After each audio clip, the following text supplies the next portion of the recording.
Welcome back to Sonic Generations HD. Today we'll be playing through Sky Sanctuary. Wait a minute. This isn't Lava Reef. What the fuck?! If only, Gareth. If only. I will say though, I love the white space-time remixes of all these levels, with the exception of one, but I'll get to that when we get to it. Yeah, first level of the next era, actually. Now, we've talked about music, we've talked about story, so I'm just going to spend a couple of minutes rambling about the graphics to give FTA, SonicMovies, Sky a bit of a breather for once, you know, try and pull my weight in the playthroughs I put together. Just like with Sonic Unleashed, Generations uses the Hedgehog engine, and contrary to what I've heard some of you say, and you know who you are, it's a graphics engine, has nothing to do with gameplay. One of the special things about the Hedgehog engine is a little thing called Light Field, which was developed to help Sonic blend in with the environment, you know, so he doesn't look out of place, like, say, in, you know, Sonic 06, where he looks like a guy in a hedgehog suit, kind of freakish, very, very out of place. And, you know, it's not just about making things lighter, making things darker, it's about producing CGI quality graphics. Going back to Unleashed, when you went to Missouri, it felt all warm and whatnot. Go to Alaska, you know, it feels all chilly. Go to Empire City, you know, it's all like hazy. And it's just one thing that made Unleashed look so fantastic, you know, apart from art design in general. I don't know what happened with Generations. Like, it uses the same engine, but to me at least, I think it doesn't look as good, just in terms of lighting. I mean, it seems a little bit washed out, but, you know, opinions.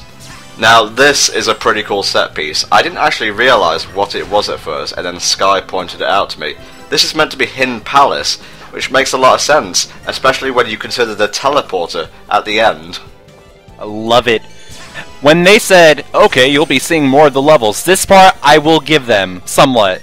Because this Hidden Palace in 3D is gorgeous. And then you have the teleporter glowing like that. I love it! If only Knuckles was here, so then Tom can turn super and kill him. Because as we all know, Tom can't defeat Knuckles on his own. I lost to Knuckles! You did! You lost to Knuckles in SA1, you had to cheat to kill him in 3 and K. You suck against Knuckles, dude! God, Knuckles has your number, man! I know. Chuckling motherfucker. No, I would say a lot of people cite this as their favourite modern level in the game, and I can totally see why, because it is one of my favourites just to plough through. Well, it's visually impressive, it has a nice Mon remix, but personally, if we're talking about, like, out of the classic era at least, I think Chemical Plant is the best one. Now, one thing we haven't actually touched on in these classic era levels is that at the end of each one, at least in the modern version of the levels, there'll be something new, a gimmick and so on. Like in Green Hill you had the underground caves and the giant badnik. In Chemical Plant, the plants started to collapse around you, and here you've got a bit of a remixed version of the classic Sky Sanctuary falling apart. Not only is it visually pleasing, it's actually pretty cool to play through as well. Now, I don't think we've gotten to the heart of the matter with this level. It's not yellow enough. I give it a 0 out of 10. Fuck it, go back in time, cancel the project, make Sonic 06 2. They should, man. Fuck this game. The stones aren't yellow enough, and the death deck doesn't look like metal. It looks like stone. The colours most definitely do not feel right. And don't even get me started about Sonic's eye color. Son of a bitch.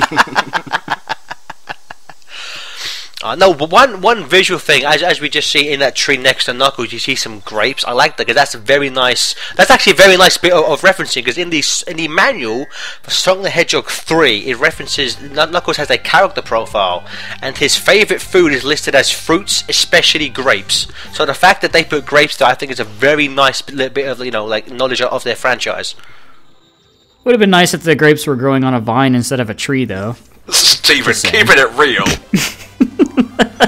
So again, Steven, what is it? This is a franchise with a fucking hedgehog who travels faster than the speed of light. That's fine with you, but grapes growing out of a tree, like, no, that's fucking bullshit, man. That can't happen. Need I remind you, Gareth, that in Sandopolis and 3&K you complained about ghosts and their legitimacy in the Sonic franchise?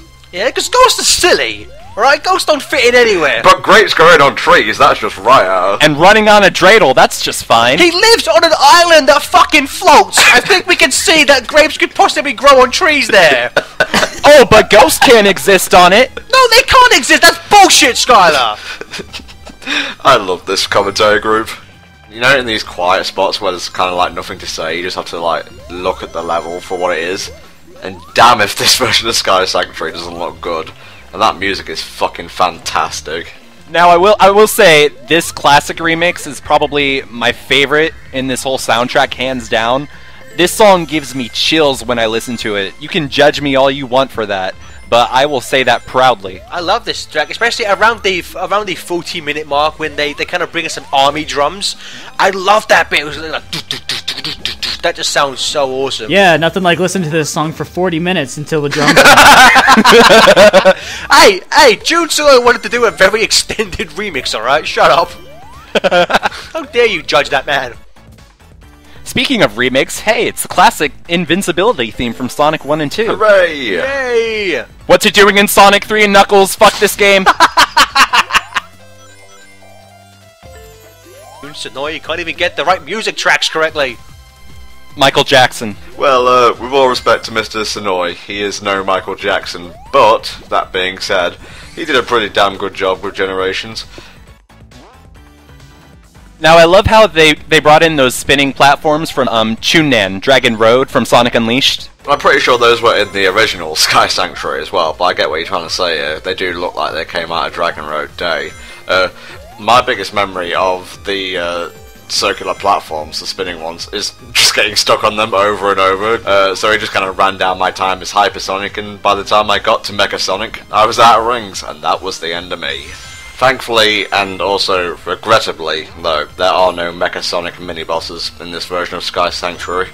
Also, I like the fact that true to Eggman, I like the fact that Sega have been true to their franchise.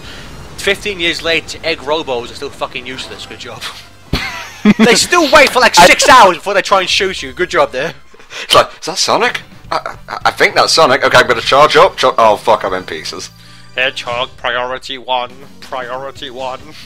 You will actually have to play through classic Sky Sanctuary 3 times, taking 3 different routes if you want those red rings. Which is actually something Generations does pretty well, the alternate paths, and something I hope they continue to build on in future games, actually.